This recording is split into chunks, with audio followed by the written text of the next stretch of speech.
And joining us now, once again, the author of America the Beautiful, Dr. Benjamin Carson. Sir, got a lot of positive response to you being on the program, Doctor. It's great to see you again. Thank you for being back. It's been amazing, the response that I've gotten, and people are just anxious to hear something that makes sense.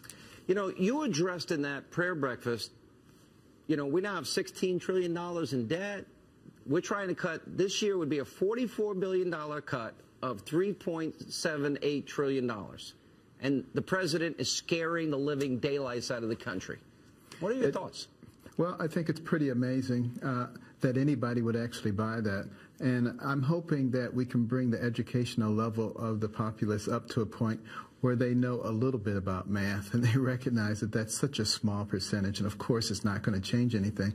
But what's even more draconian is the fact that you're not looking at the places where it can hurt the least. You're looking at the places where it can hurt the most. And that doesn't make any sense. And it would be so easy to simply say, if we want to get things under control economically, let's cut everything.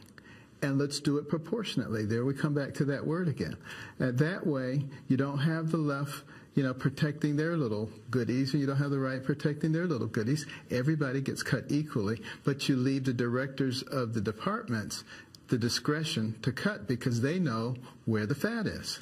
You know, Connie Mack was a congressman from Florida, and this is the plan I support, so we stop generational theft. The Mack penny plan. You cut 1 penny out of every dollar. We keep the budget where it was last year, cut 1 penny out of every dollar, across the board, everything. And you do that for 6 years and we balance the budget. And that makes a lot of sense. And 6 years goes by very quickly.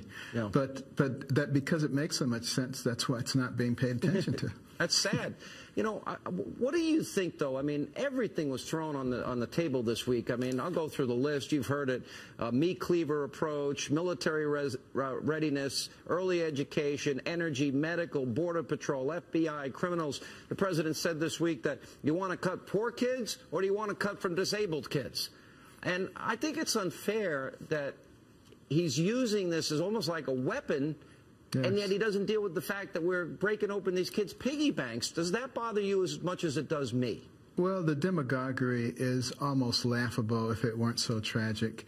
And I'm actually hopeful that at some point the mainstream media will, you know, stop going along willingly with it, because that's why, you know, he's emboldened to do these things, because he knows they're not going to call him on it.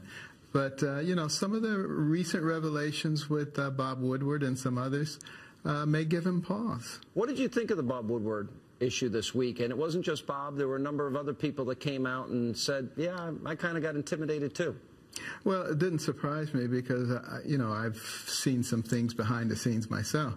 And I just hope we get more people looking at this critically. All right, I want to ask you a question about your speech, something that went on behind the scenes when we get back. Welcome back to Hannity. We continue with Dr. Ben Carson.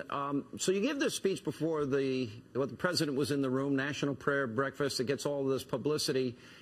And then we discover the White House wanted a copy of your speech, and they kept kind of haranguing you a little bit to get a copy of that.